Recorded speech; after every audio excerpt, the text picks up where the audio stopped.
All right, we'll get everybody in.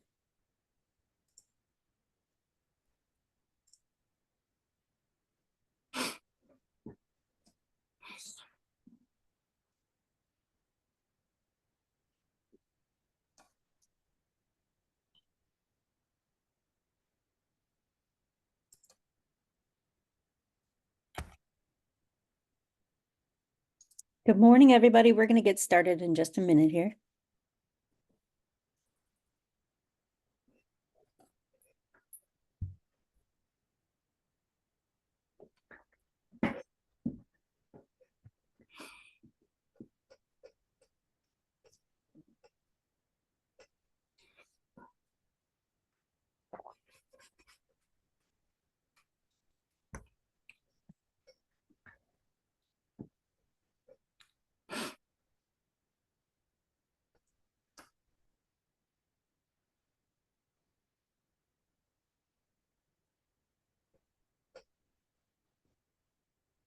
All right, good morning, everybody. Welcome to SCORE Akron's workshop today, Megatrends. This is Al Morrison. He's going to be our presenter. Just a couple things for you to note. We are recording this, and I will also have slides for you. So I'll send both of that in an email to you later today. If you would like to ask questions at any point, you can type them in the chat or the Q&A. You can also raise your hand if you wanted to speak directly. Al usually pauses throughout his talk to answer questions, and then he'll stay on after to answer any questions you have. So with that, Al, I'm going to hand things over to you. You know, none of us are very good at predicting the future. But trends are an interesting way of seeing what just might be coming. And every good surfer knows exactly which direction a wave is going. It's heading towards the beach. And if you look at the trends of today, you can see maybe where they're going.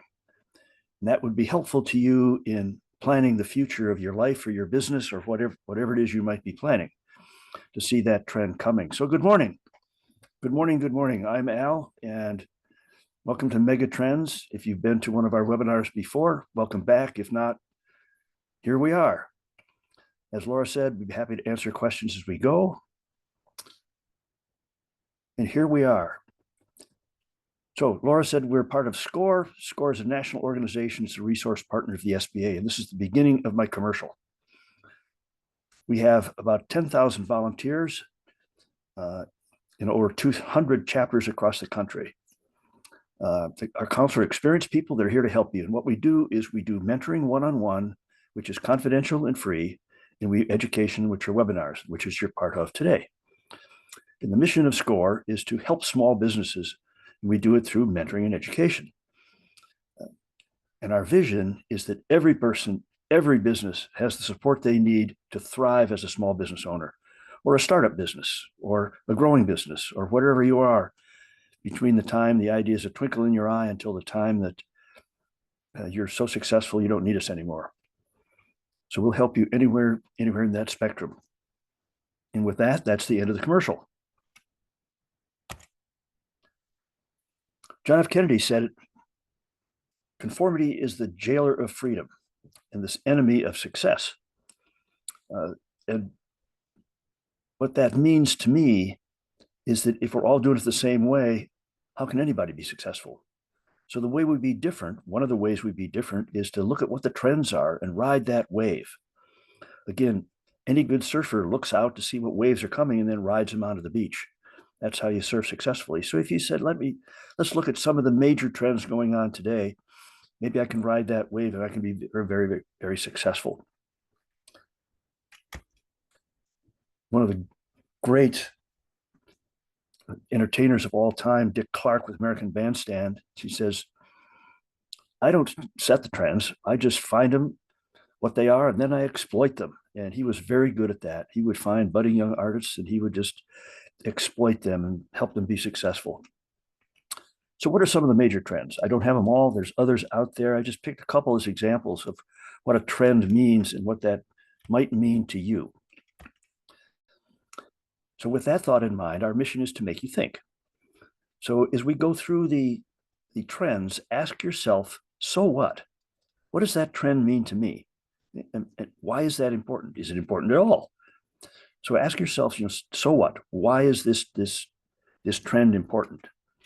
And I've picked a few as examples just so we can talk through them. One is the disappearing middleman, foregoing ownership for access, reversing pricing models, expanding points of sale, accelerating adoption curves, emerging experience economy, and electric cars.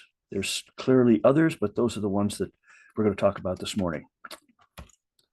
Disappearing middleman. Traditionally, you had a seller, you had a broker somewhere in the middle, and you had the customer. So that seller might be an insurance company, it might be an airline, it might be a homeowner that's going to sell their service or product through a middleman or through a broker. Today, because of technology and the internet, that broker is disappearing. That middleman is disappearing.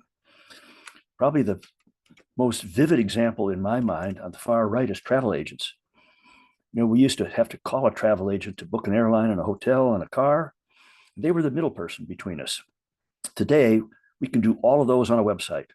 We can completely bypass that middleman. And travel agents, as the internet emerged, they disappeared in droves. Book publishers were the middleman between the author and the consumer, the reader of the book. But today, you can self-publish. Cut out that middleman, go directly through Amazon to the customer. Apple's the same way. Smashwords is another one. Insurance agents. And when I bought my first car insurance policy, my dad walked me over to our insurance agent, introduced me, and he sold me my car insurance. Today, we can go directly online. We can buy it online through Esurance, Aetna, New York Life, the General. We can buy it. We completely bypass that middleman. So for me, the so what is if you're in the middleman business, you might want to think about what that means to you long term. And at the risk of predicting the future, I predict that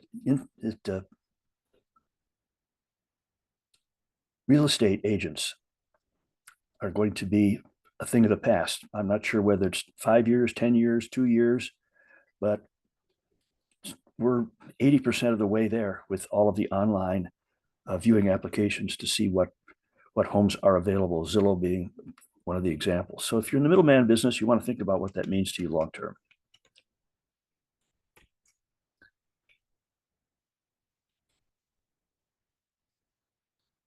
In the past, the product would go to the buyer, and the buyer would store it. He'd have an inventory of things. So I'd have a library of books that I read. I've got a whole stack of paperbacks in my basement.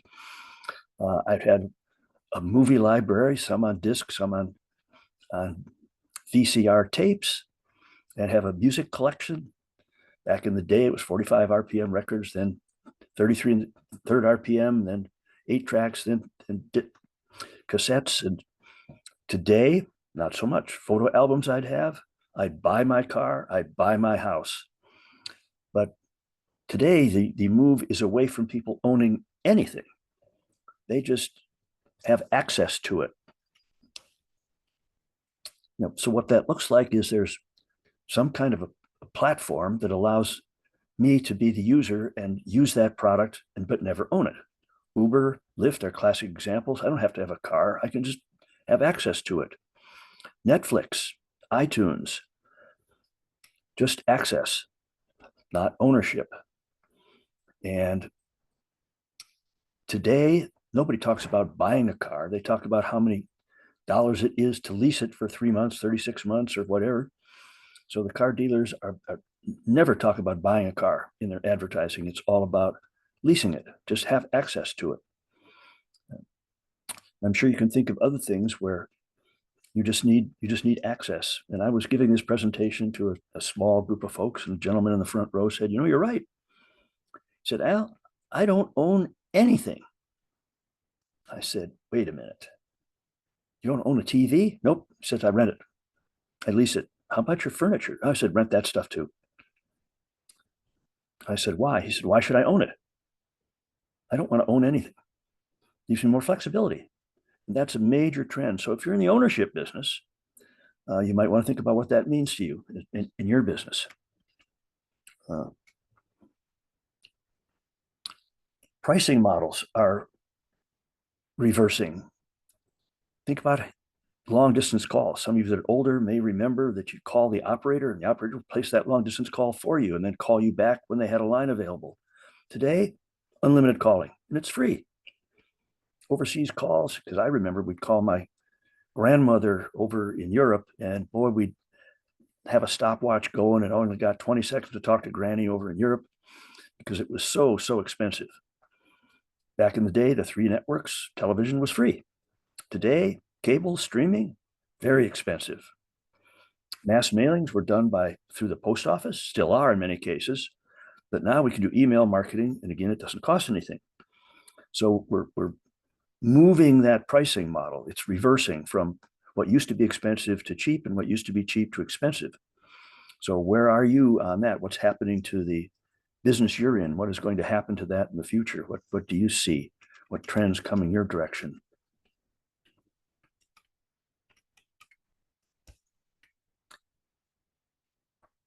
Dramatically expanding points of sale. Used to be the way you checked out of a restaurant is you go up to the checkout counter and you pay your bill at the checkout counter. In fact, you still do at a lot of restaurants. Product retail, you'd get that product off the shelf, you walk up to the checkout counter. You still do that in many places. Best Buy would be an example of that. Grocery store, again, you'd go to the checkout line, there'd be a checkout person. Airlines, cars, you'd go to the counter, to the airline counter to check in. You go to the rental car counter to check in your car, check your driver's license. Hotel, the same thing. You go to the hotel counter. But today, that's all changing. It's all changing. We can do online ordering. We don't do any checkout. It comes right to our door. We have home delivery. Many restaurants, you pay at your seat. There's some kind of a digital device sitting on the table, and you check out right there at the table. You no longer need to go to the ticket counter. You just got a digital boarding pass. You go right to the gate. You completely bypass that middleman, that counter person. Buy your ticket online with Travelocity. Go right to the gate. HelloFresh, Amazon, carry out, pay from your car. Just that point of sale is now changed dramatically. I buy products sitting in my living room couch from Amazon delivered to my front door. So this point of sale is changing dramatically. So if you're have anything to do with points of sale in your business or around your business, you might want to think about what that means to you. Where does your business stand in this? And accelerating adoption curves. I find this one very interesting because adoption curve are traditionally defined as the time it takes for 50% of the using population to adopt it, to actually use it. But what's happening is these curves historically have been relatively flat, but today they're getting very steep and accelerating very quickly. Some examples. Back in the day, it took 50 years before half of the US population had ridden on a railroad. 70 years. It took 50 years before half the households had a washing machine. Why is that? Because you needed electricity. You needed water. Telegraph was 40 years. Running water, 35 years. Airplane, 35 years. Automobile, 30 years. Black and white television, because of the infrastructure, the TV stations, took 20 years. Color television took half that time. The internet took 15 years. Cell phone, 10 years. The tablet, social media, even quicker. So what we're finding is the technology is changing how fast we adopt things, dramatically changing. And that means that some things will replace other things much more quickly. So ask yourself, what does that mean to your business? And so what?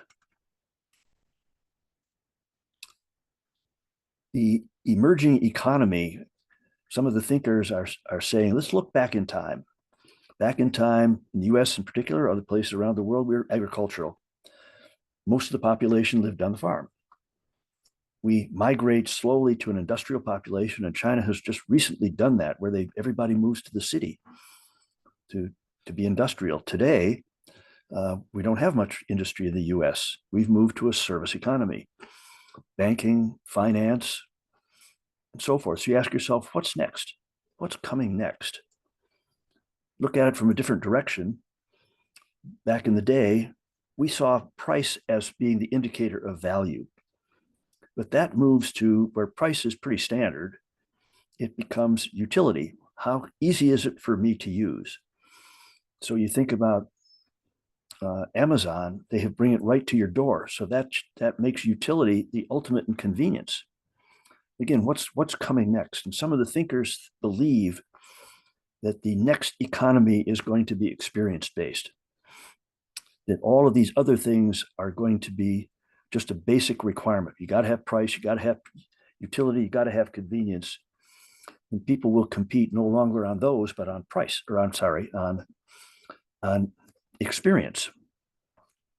If you've priced the cost of a Disney World one-day pass at several $100 for an experience of experiencing Disney, and you walk out of Disney World, Disneyland, with absolutely nothing unless you bought it.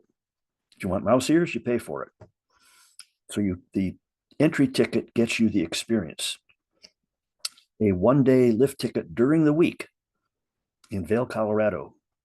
A lift ticket allows you to get on the lift at 8 o'clock in the morning if you're first in line, and you must be off the slopes by 4:30 in the afternoon.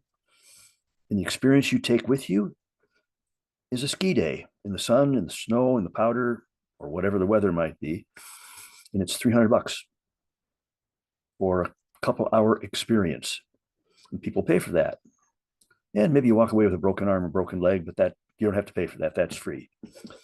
So if your business deals with customers, you might want to think about how you're going to compete on the experience they have with you, because providing just the product or the service or the utility or the convenience is no longer going to be enough. It's the experience that they have. I'm sure we've all had the experience of, we go to what we think is going to be a great restaurant, and the food's pretty doggone good, but the service is terrible. They can't seem to get stuff out of the kitchen on time. I'm sitting waiting for the waitress to come around and fill up my coffee or my water or my wine or whatever it is. The service is horrible. We don't go back. So the experience was bad. Food was great, but the experience was ho-hum. And I'm sure, I know I have. I've been to a restaurant where the food was good. I mean, it wasn't 4-star food, but it was pretty doggone good. But the service was fantastic. Because I go out to eat, so I don't have to cook, I don't have to clean. So my wife doesn't have to cook, so she doesn't have to clean. And we're looking for that experience of being served rather than having to serve our kids. So we go out to a restaurant to do that. With great service, that makes all the difference in the world. So you might want to think again about what great service or lack thereof means to your business in particular. And electric cars, I think no discussion of trends would be complete without a discussion of the electric car. Think about the industrial combustion engine, which has 2,000 moving parts. It relies totally on gas stations. Cost for fill up, $25 and up, depending on size car. If you've got a truck, good luck at 50. Tires are 60,000 miles, maybe. Lifespan of your car truck today is 300,000 miles, maybe. And it's totally dependent on the gas and oil industry for gas, oil changes, lubrication, all the parts that move in your car. The electric car drivetrain, however, has only 18 moving parts. Ooh, you can recharge it at home. And the cost to recharge, because I've got one at home, $2.50 to fill up for 300 miles. They're talking about having 5,000-mile tires and a 1,000,000-mile lifespan on electric vehicles. And that is now totally dependent on the battery industry. So if you're in the oil and gas station, tire business, you might want to think about what that means to you, because things are changing, driven primarily by the technology of electric cars and battery technology. So Might want to think about that. And so there's the mega trends. You can see that they're what that means to you and what the trend means to businesses. And I'll answer questions or take comments, whatever you'd like to do. I am open. Those of you that have to run, I hope the 20 minutes has been worthwhile for you. Come back again, see us, but the official part of our webinar is complete as of now. All right, everybody. If you have any comments, topics for discussion, like Al wrote here, what trends are you seeing today? Is that a question? Well, you wrote that question, so that's Oh, the question I'm asking them. okay, asking them. Okay, I got that.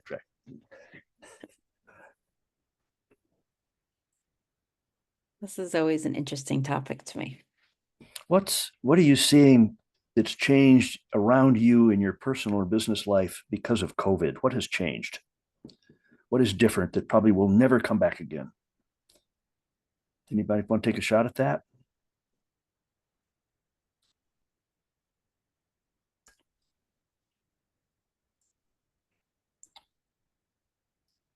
I think customer service has definitely been delayed. Like it's a different world now with customer service. All right, let's see. MR says, I'm in the data analytics space. What is your advice for staying current and leveraging trends? Data analytics is a relatively new field. I think that's going to be nothing but more important as the computing power gets better and better and better, that we're going to leverage data in ways we never even thought we would. And it's happening today. People are capturing that data.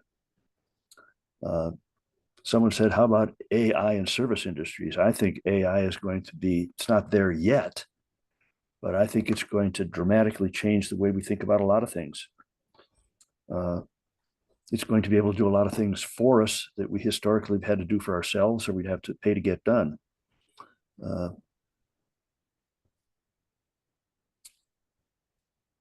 Comment says, we are in the organics recycling business and we're seeing consumers become more aware of how they dispose of materials and trending away from landfills. I think that's an important trend. Some people have speculated on this very trend that what is going to emerge next is that everything has to be returned or recycled. Think about that. So I no longer own anything. I just want access to it. I have access to it, and then I have to return it. So nothing becomes one way anymore. And whoever I am, wherever I am in the food chain, I've got to take it back. So I can only let you borrow it, use it, but I've got to take it back and I've got to recycle it. And I think that's the certainly the next step in recycling organics. It's recycling everything. We certainly recycle metal. We certainly recycle glass, paper. What about that TV? What about that car? The car goes to the junkyard. Well, maybe it doesn't. Maybe the car dealer has to take it back to take it apart and reuse the parts and recycle the parts. So that's an interesting business that may emerge, is people that will take things back. Comment, I think the experience will be the future requirement. Yep.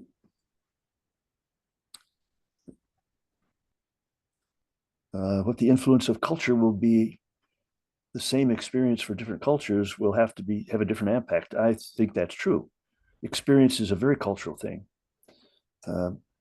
What I experience in my culture, the way I was socialized, may not necessarily be the culture of some other country or other religion or other nationality or whatever that may be. So I think that I strongly believe that experience will be the differentiator, but what that experience is, I agree with the with the writer that I think it will depend on the culture they came from.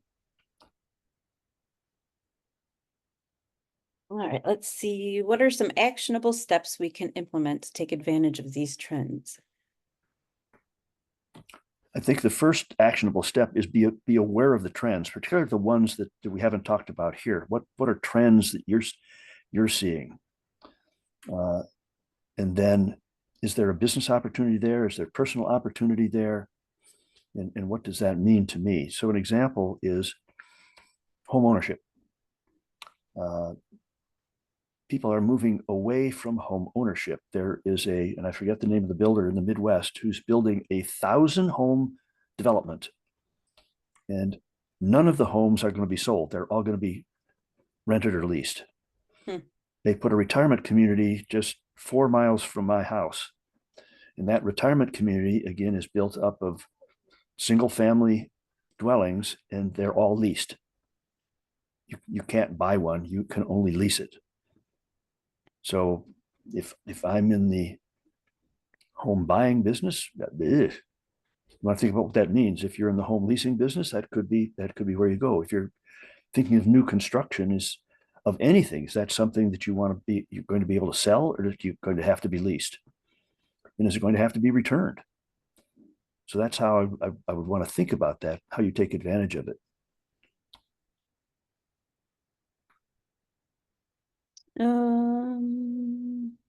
How will generative AI or agenics AI impact small business in a closed loop system?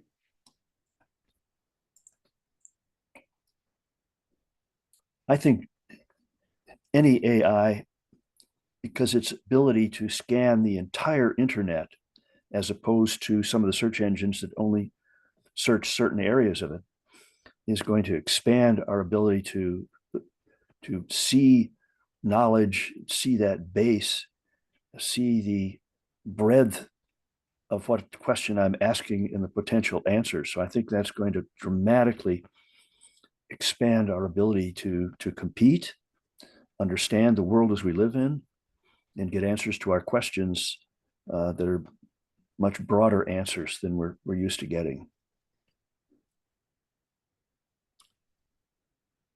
All right, everybody, any more questions or comments?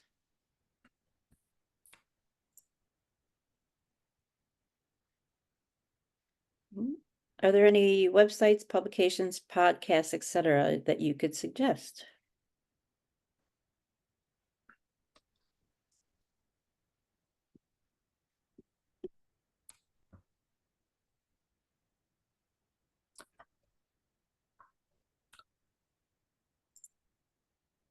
Well, thank you everyone for attending. Al, I got a couple more. Oh, okay. Are there any websites, publications, or podcasts that you could suggest? There are not. I have looked around for a few, and I haven't found anything that I'm pleased with. So the answer to that is no. I wish I did, but I don't. And will Bitcoin be a safe payment solution as PayPal, Google Pay, Apple Pay, etc.? Oh, that's a tough one for me. I'm not sure I know the answer to that. I'm always a little leery of these Bitcoin and Bitcoin copies because they're not based on anything, and you're at the total mercy of the market for that product. So I think people are going to use it as an investment, not necessarily as a currency. I'm not talking the big guys. I'm talking about people like me. It's going to be an investment for me, not a coin of the realm that I'll use. But the Apple Pays and those things, I think, are going to certainly reduce the use of currency.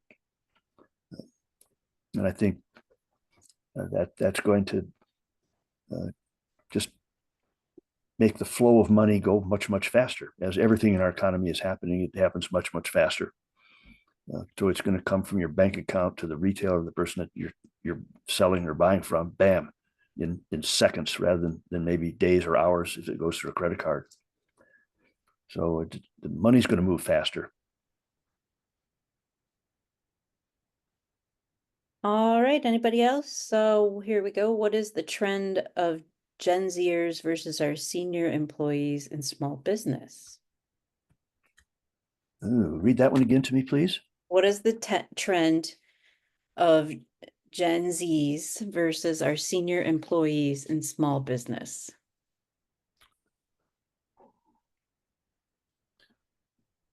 I think the first obvious thing is our employment base is going to end up being multi-generational. And I think it's going to be multi-generational at a much older age. I think back to the time of Christ, just because that's a data point in time. He died at 33, and he was considered to be a relatively old man. Men back then didn't live much past 40.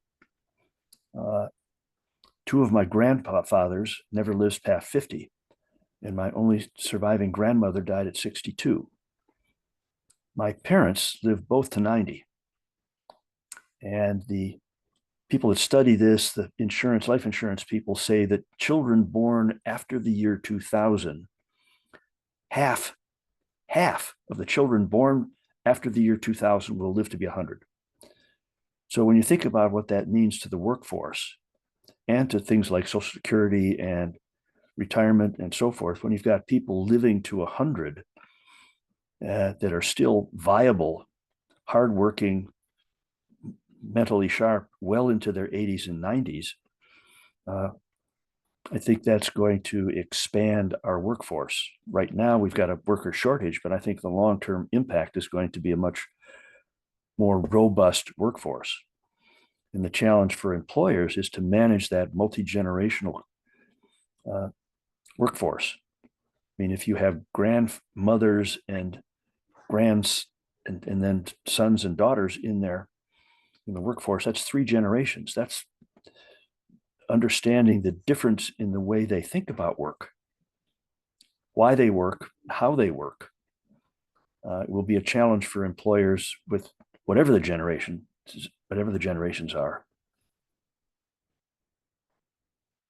I think a big challenge with that too is communication. Younger people use, their phones to communicate mostly, whereas maybe seniors are more, they don't care about any of those apps on their phones. They don't need to communicate with other staff members through their, texting. I think that's a big difference. The other thing that I'm starting to see in terms of employment is nobody wants a full-time job anymore. So if you're looking for somebody for full-time, they're much harder to find.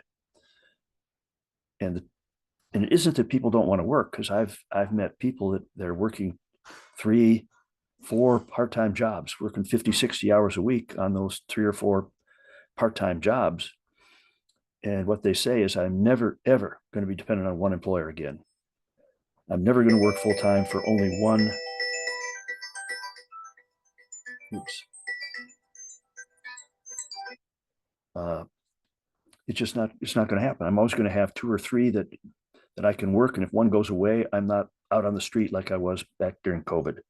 So I think that's a major change in what we have to do when we think about employment. We have to think more about not having one button, one seat, but we've got maybe have to job share it with 2 or 3 people covering that one seat.